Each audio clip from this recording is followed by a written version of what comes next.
तो अंत समय हमारे साथ कुछ नहीं जाता, कितना कुछ भी है सब यही छोड़ना पड़ता है और फिर जमों की मार खाते हुए जाना पड़ता है। और फिर जो अपने पराये होते हैं वो क्या करते हैं कि अब निकाल दो इसको, अब इसको रखना नहीं है। तो अब इसको निकाल दो, फिर उसको निकाल देते हैं, फिर 2 गज कपड़े का टुकड़ा डालते हैं उसके ऊपर और फिर जला देते हैं उसको या दफना देते हैं। बस यही है। और फिर क्या मिला उसको? कुछ नहीं मिला संसार में। मान बढ़ाइयां तो बड़ी करता रहा, लेकिन मिला क्या? आया तो उस भजन को करने के लिए था, आया तो उस नाम को प्राप्त करने के लिए था, लेकिन ना नाम मिला, ना माया मिली, ना राम मिला।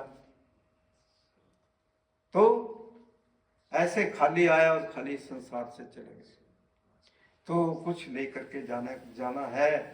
अगर मालो माल होना है तो फिर उस नाम को जपो, उस नाम को प्राप्त करो। दृढ़ श्रद्धा बलवते ज्ञानम, तो पूरा विश्वास होना चाहिए इंसान को। जब तक पूरा विश्वास नहीं है तब तक कुछ नहीं मिलता। तो पूरा विश्वास रखो अपने अंदर कि मेरा गुरु है, मेरा परमेश्वर है, वो मालिक है, वो हमारे सब के अंदर बैठा हुआ है। सब घट मेरे साइया सुन्नी से जना कोई, बलिहार तय घट के जा घट पर घट हो जा। सबके घट घट में वो विराजमान है, लेकिन बलिहार उसके जाने के काबिल है जहां वो प्रकट हो जाता है। जहां प्रकट हो जाता है फिर वहां सब कुछ है। वहां फिर बख्शिशों के अंबार है, भंडार है, कोई कमी नहीं है, कोई कमजोरी नहीं है। फिर ऐसे हैं आप, ऐसी बात नहीं है। कमी कमजोरी किसी में नहीं है, लेकिन कमी कमजोरियां हमारे अंदर ही है कि हम करते नहीं। लालच लागे जन्म गवाया, माया भरम बुलाएगा, ज्यों जम आएगा एक स्फुट के ताने कछु ना उसाएगा। तो फिर ये माया का संसार है। जो कुछ भी नजर आ रहा है सब माया माया है, सब माया ही माया है। इससे जब तक हम निकलते नहीं हैं तब तक हम सुखी नहीं हो सकते।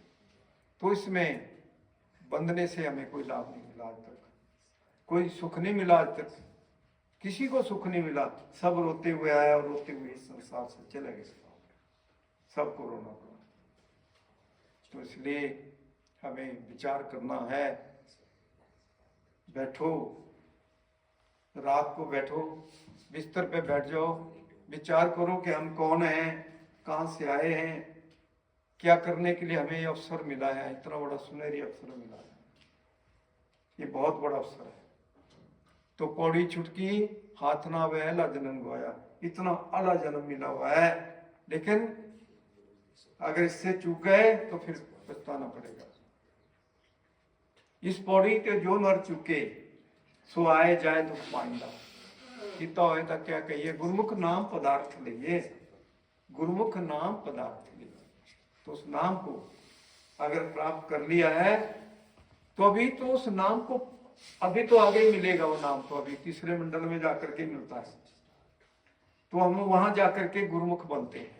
गुरुमुख वहां बनते हैं। वहां कैसे बनते हैं? वहां गुरु खड़ा है लेने के लिए, आपको बुला रहा है। वो खड़ा है कि बेटे मेरे तरफ ध्यान करो, मैं तो आपको बुला रहा हूं, लेकिन तुम्हारा ध्यान मेरी तरफ नहीं है, संसार में है, ये धोखा है। तुम मेरी तरफ ध्यान करो, मैं तुम्हें सचखंड पहुंचा दूंगा। तो फिर जो ध्यान उस तरफ लगाता है तो वो फिर उसका काम बन जाता है। तो वहां फिर गुरु का दर्शन होता है। तो तब फिर हम गुरुमुख बनते हैं।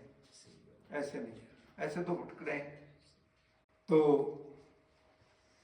माया मरी न मन मरा, मर मिट गए शरीर, आशा तक तृष्णा ना मिटी कह गए दास कबीर। कबीर जी ने बहुत समझाया, बहुत बहुत जबरदस्त। लेकिन कोई भाग्यशाली है जो माना, जिसने माना और जिसने उस चीज को समझा, वो अपना जीवन सफल बना गए। लेकिन बाकी तो माया का संसार है, एक कान से सुना दूसरे से निकाल दिया।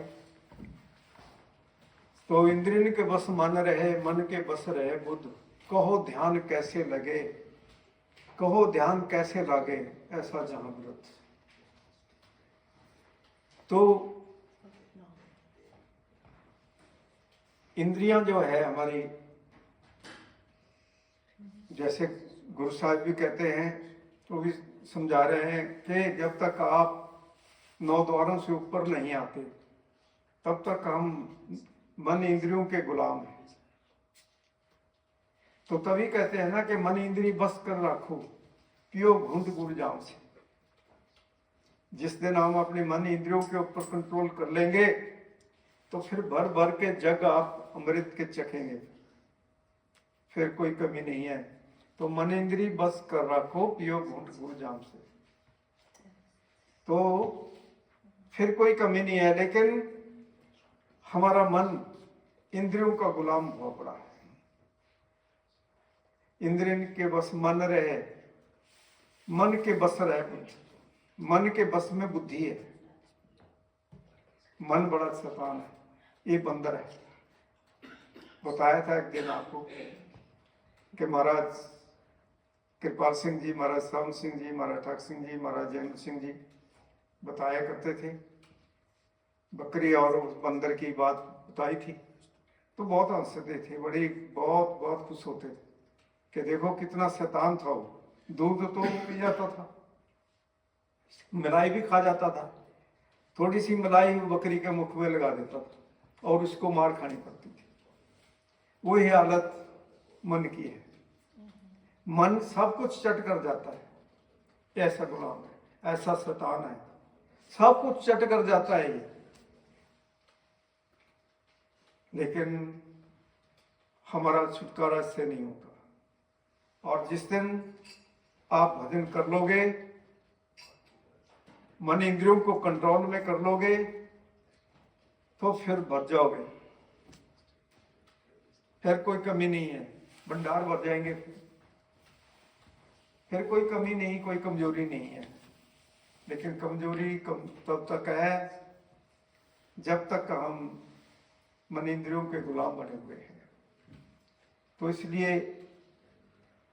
हमें विचार करना है। और आज काफी दिन हो गए सत्संग सुनते सुनते, आज अंतिम सत्संग है।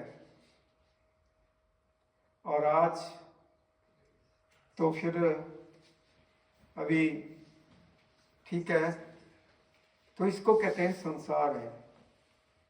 कोई आ रहा है, कोई जा रहा है, उपजे निपजे निप समाई, नैना देखते जग जाई, लाज न मरे कह घर मेरा, अंत की बार कुछ नहीं तेरा, जो घर छत गवाना से लगा मन माही, जिथे जाए तो दुर्घटना जिसकी चिंता नहीं। तो जहाँ सदा के लिए हमने रहना है, जहाँ सदा के लिए हमने जाना है, वहाँ की चिंता नहीं है। उन घरों की चिंता है जहाँ थोड़ी घड़ी के लिए, एक रात के मुसाफिर हैं, सुबह होते ही कुछ करना पड़ेगा, चलना पड़ेगा, सुबह होते ही निकलना पड़ेगा। तो ये सपना है, जैसा सपना रहने का तैसा ये संसार। तो एक सपने की न्याय है संसार, एक सपना जो हमें लंबा लगा हुआ सपना। तो ये पता नहीं कब टूट जाए सपना। तो उससे पहले पहले हम अपना कार्य कर लें, क्योंकि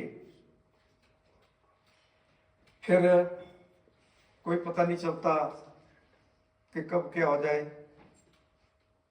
कोई पता नहीं चलता है। तो इसलिए उससे पहले पहले हम अपना काम कर लें। और दास भी फिर कि अब तक कितने समय के बाद फिर आपके पास फिर आएगा आपको जगाने के लिए कि जाग ले रही मना जाग ले, क्यों का फिर सोया, जो तनी उपजा सो भी संग ना होया। तो मन तो हमारे जागते नहीं, सोए पड़े। और वो इतनी मस्ती कराया मन, सब कुछ चट कर जाता है आपका, आपको खाली कर देता है, आपको कुछ नहीं मिलता, आपको दुख मिलते हैं, वो आनंद करता है। लेकिन इस चीज की हमें समझ नहीं है। अगर इस बात की समझ आ जाए तो फिर तो काम बन गया। लेकिन हम यही कहते हैं कि हमारा भजन क्यों नहीं बनता, हमारी चढ़ाई क्यों नहीं होती, हमें धुन क्यों नहीं आती, हमारा ध्यान क्यों नहीं बनता। सबसे बड़ी अड़चन यही है। मन के मत्ते मत चलिए, मन पक्का यमदूत, ले जाए मझधार में हाथ से जाए छूट। ये ऐसा यम है कि ले जाता है, कहता है कि चलो आपको ऐसा दूंगा, मैं ऐसा करूंगा, ऐसा करूंगा, और फिर समुद्र में ले जा करके फिर छोड़ देता, हाथ छोड़ देता है, फिर डूबना पड़ता है, डुबो देता है। तो अगर साथ करना है तो किसका करना है, किसका करना है? उस एक का ही करना है, उस मालिक का ही करना है। वही है, वही है सारे संसार का मालिक, वही सबका गुरु है। हम सबका एक ही गुरु है, कोई हजार नहीं है, गुरु एक ही है। वो कभी आता नहीं, कभी जाता नहीं, वो सदा सदा से है, न जन्म में है, न मरण में है, ना उसका अंत है, ना उसका आद है। वो सदा सदा से है। गुरु मेरा संग सदा है नाले, सिमर सिमर सदा संभाले। वो कभी सावन के रूप में आ जाता है, कभी कृपाल के रूप में आ जाता है, कभी ठाकुर के रूप में आ जाता है। तो बहुत कृपा करता है हमारे ऊपर, बड़ी बख्शिशें लेके आता है, बड़ी बड़ी बख्शिशें करता है। दुखियों के दुख अपने ऊपर लेता है, तभी थोड़ा बहुत सुख पहुंचाता है। जो दुखी है उनके दुख वो अपने ऊपर ले लेता है, वो इतना प्यारा होता है, इतना मीठा होता है, क्योंकि उसमें समर्था होती है, वो ले सकता है, वो हमें सुखी कर सकता है। तो एक भरोसा, एक बल, एक का विश्वास, तो उस एक का भरोसा करो, वो जो एक है, वो दो नहीं है, वो एक ही है। महाराज ठाकुर सिंह ने एक बार बड़ा सुंदरता के साथ समझाया। कहने लगे, अगर आपका पिता है, अगर कहीं दूर चला गया और बड़े दिनों के बाद आया हो, अगर वो वर्दी बदल के आ गया, काला कोट डाल के आ गया, तो क्या अपने पिता को पहचानोगे नहीं? आप पहचानेंगे नहीं, फिर आप भूल पड़ जाती है, भूल हो जाती है, धोखा हो जाता है, फिर पहचाना नहीं जाता। फिर सब लकीर के फेर हो जाते हैं, सच्चाई को छोड़ करके फिर जहां दुख है उन दुखों को पकड़ते हैं, फिर उन दुखों की तरफ भागते हैं, दुखों की तरफ। जहां सुखदाता है बैठा हुआ है उसके पास नहीं आएंगे, दुखों की तरफ भागे जा रहे हैं। वो पकड़ रहा है, पकड़ पकड़ के ला रहा है कि बेटे यहां तो अग्नियां जल रही है, इस तरफ मत जाओ, लेकिन उसी तरफ जाते हैं। जिस प्रकार के लकड़ी का मकान होता है, अगर उसमें भेड़े हैं, उसमें आग लग जाए, महाराज जी मिसाल दिया करते थे, अगर उसमें आग लग जाए तो एक बार उनको फेंकते जाओ, उठा उठा करके बाहर में, चलो बचा लेंगे इनको, नहीं तो जल जाएंगी सभी। वो फिर उसी में छलांग लगाती जा रही है, फिर उसी में छलांग लगाती जा रही है और जल जाती है। फिर तो तभी कहा है कि ईश्वर की कृपा के बिना मिले कभी ना ज्ञान, सतपुरुष के सत्संग बिना, सतपुरुष के सत्संग बिना नर पशु एक समान। पशु में और मनुष्य में कोई अंतर नहीं है जिसको सत्संग नहीं मिला। सत्संग क्या होता है? सत्संग में क्या होता है? सत्संग में जो महापुरुष होते हैं उनकी दृष्टि पड़ रही होती है, अलग दृष्टि होती है उनकी, सबकी सफाई कर देते हैं, सबके कर्मों को सट खत्म कर देते हैं, बिल्कुल साफ सुथरा कर देते हैं। गुरु धोबी शिष कपड़ा सब सृजनहार, सुख शिला पर धोइए निकसे रंगा पार। ओ अपार झलक निकाल देता है, सफेदी निकाल देता है। तो एक दो डालेगा, अगर तेली का कपड़ा है, हलवाई का है, तो उसके दो बार डालेगा, 3 बार डालेगा उसको, लेकिन उसको उसमें से उसकी झलक जरूर निकाल देगा। वो कितना गंदा पड़ा हुआ है। जन्म जन्म की मल लागी काला हुआ स्याह, जन्मों जन्मों की मैल लगी हुई है, उसको काला हो चुका है, लेकिन गुरु वो सफेदी निकाल देता है। फिर ओ आनंद मिलता है उसको, श्वास अच्छे ढंग से ले सकता है। ऐसे श्वास से नहीं आ रहा है, ऐसे करता है। वो इतना मीठा है, इतना प्यारा है, लेकिन फिर भी हम जहां काल बैठा हुआ है उसकी तरफ भाग रहे हैं। वो तो देख रहा है कि कौन मेरे गाल में आएगा, किसको चट कर जाऊं। 1.25 लाख पैदा करता है वो, इतना बड़ा धोखा है उसका। एक दिन में 100 लाख पैदा करता है, 1 लाख का भोजन करता है, 1 लाख चट कर जाता है। किसी को टायर के नीचे दे देता है। महाराज ठाकुर सिंह जी एक बार चंडीगढ़ में सत्संग हो रहा था, तो संगत आ रही थी दूर दूर से, कोई गाड़ियों से उतर रहे हैं, कोई कुछ कर रहे हैं। तो महाराज जी कह रहे हैं कि उसकी मर्जी है, किसको टायर के नीचे, गाड़ी के टायर के नीचे दे देता है। फिर कहते हैं जी एक्सीडेंट हो गया, किसी को पेड़ से गिरा देगा, किसी को कुछ कर देगा, किसी को अटैक पड़ जाएगा, किसी को कोई बीमारी लगा देगा। बस उसने चट करना ही करना है, वो छोड़ता नहीं किसी को, बख्शता नहीं किसी को। लेकिन उसी के तरफ भागे जा रहे हैं, उसी की सेवा में लगे हैं। कहते हैं जी वही चाहिए हमें, और नहीं चाहिए, बस वही है। तो वो कौन सा बख्शने वाला है? वो बख्शने वाला नहीं है, वो सबको चट कर जाता है। तो इसलिए कहते हैं ना कि ईश्वर की कृपा के बिना मिले कभी ना ज्ञान, ईश्वर की कृपा के बिना मिले कभी ना ज्ञान, सत्पुरुष के सत्संग बिना नर पशु एक समान। तो सत्पुरुष ना इस संसार में आए तो फिर पशु में और उसमें कोई भेद नहीं है। सत्संग में पता चलता है, सत्संग में बख्शिश होती है, ऐसे नहीं होती है।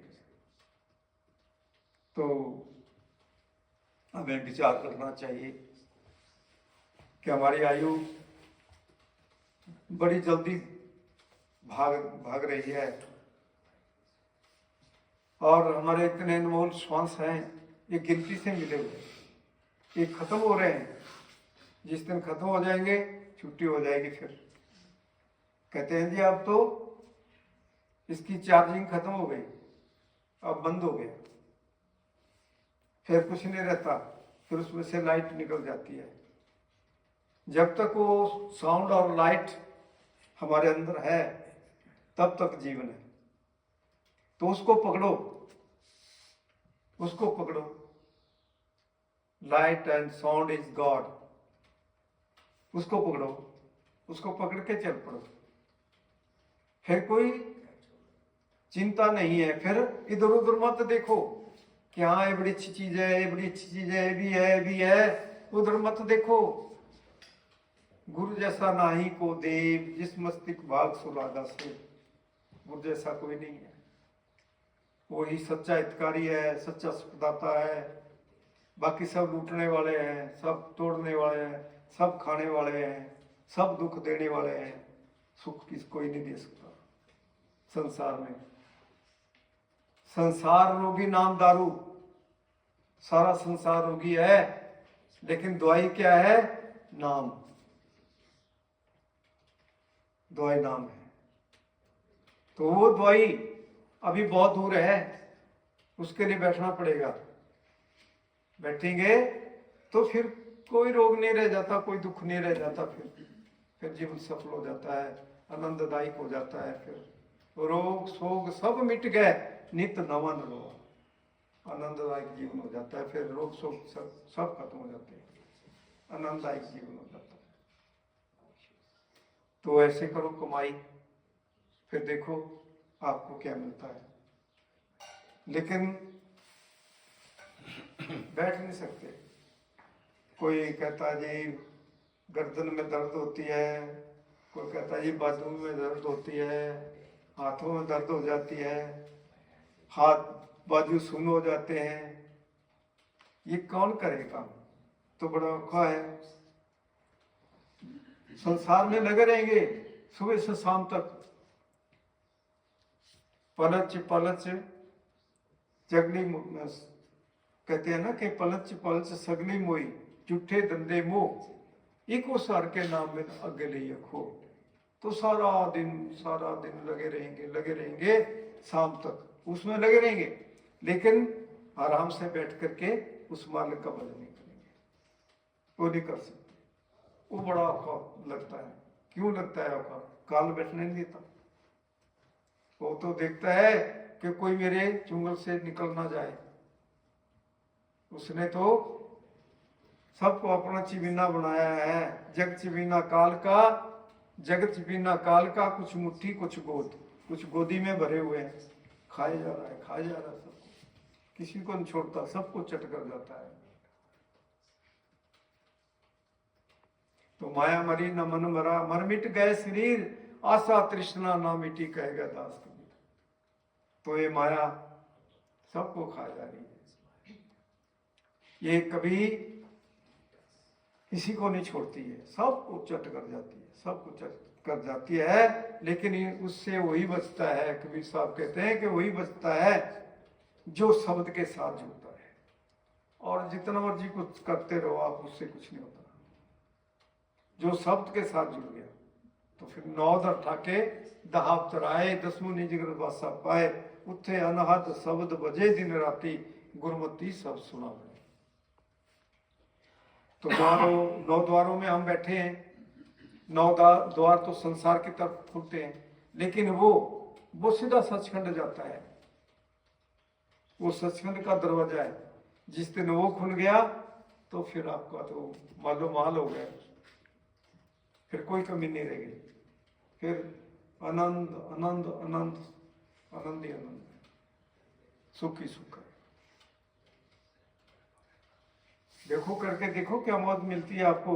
जिस दिन वो दरवाजा खुल जाएगा तो फिर वो बाजे बजते हैं, वो शायरी बजते हैं, वो आनंद होता है, आत्मा लवलीन हो जाती है और उड़ जाती है। फिर इसको किसी चीज की जरूरत नहीं पड़ती, जहाज की जरूरत नहीं पड़ती इसको, ये उड़ जाती है। फिर सारे खंडों ब्रह्मांडों के साथ करके फिर आ जाती है।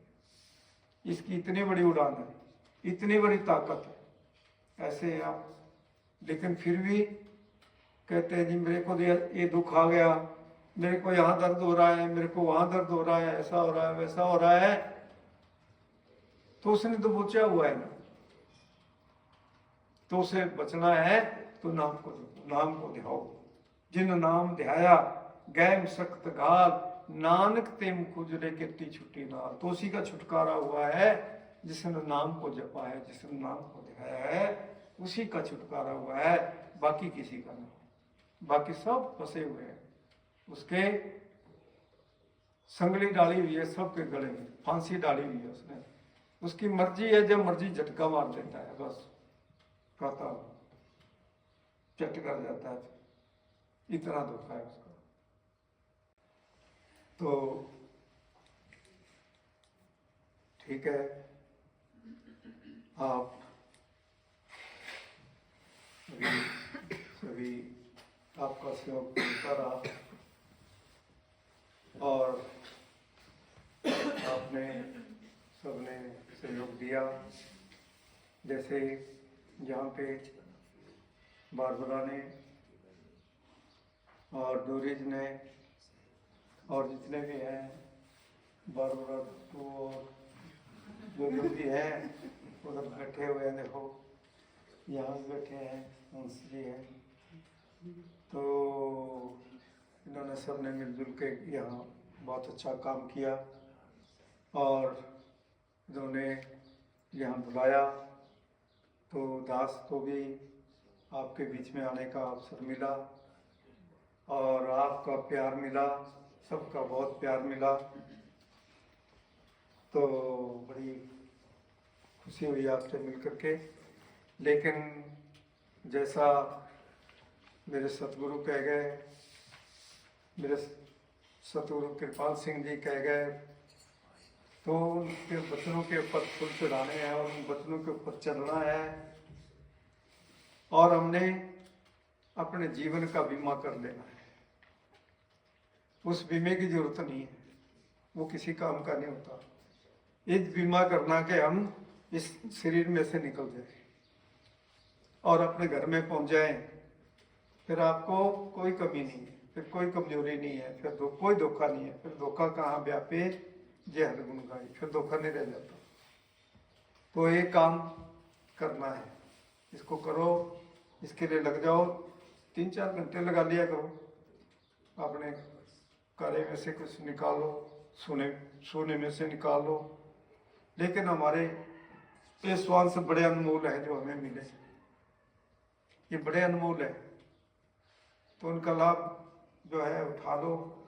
इनको ऐसे खर्च करो ताकि हम अपने घर में पहुंच जाए, इनको ऐसे बर्बाद ना करो, तो फिर खुशियां आएंगी, फिर सुख आएगा, फिर कोई दुख नहीं आएगा। तो यही दास की आपके चरणों में विनती है। और ये काम में लग जाओ, ये कर लिया करो। रात में बैठ जाओ, दिन में बैठ जाओ, आप अपनी ड्यूटी पे हैं, प्लेन में बैठे हैं, ट्रेन में बैठे हैं, अपनी गाड़ी में बैठे हैं, सुमिरन तो तब भी चल सकता है। तो सुमिरन आपका परिपक्व हो जाएगा, फिर आपका ध्यान बढ़ना शुरू हो जाएगा, फिर आपको सब कुछ नजर आएगा, फिर ध्यान भी बन गया, फिर आप उड़ जाएंगे, अपने धाम को चले जाएंगे। फिर जब मर्जी जाओ, जब मर्जी आ जाओ, फिर आपको कोई फ्लाइट की जरूरत नहीं है, कोई गाड़ी की जरूरत नहीं है, फिर आपको सब कुछ मिलेगा। तो ये काम करना है, इस काम को कर लो, तो फिर देखते हैं आपका प्यार कितनी जल्दी बुलाता है, खींचता है, तो फिर आएंगे, ऐसी बात नहीं है। पर दास की तो यही शुभ भावना है आपके लिए, मेरे सतगुरु की, महाराज कृपाल सिंह जी की, सावन सिंह जी की, यही शुभ भावना है आपकी। दास की भी यही शुभ भावना है कि आप खुश प्रसन्न रहें और आपके जीवन में खुशियों की बहार आए और कोई दुख ना आए, कोई रोग ना आए।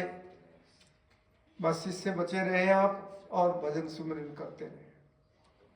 धन सतगुरु, धन सतगुरु। तो आज लास्ट सत्संग है। तो अभी मेरे सतगुरु कहा करते थे, वो बहुत प्यार करते थे, वो भी कहा करते थे, भाई आज तो ये लास्ट सत्संग है, अब बिछोड़े का दिन है, फिर पता नहीं कब मेल होगा, है?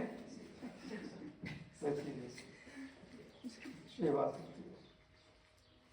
मेल भी भाग्य से ही होता है, ऐसे नहीं होता। धन सतगुरु।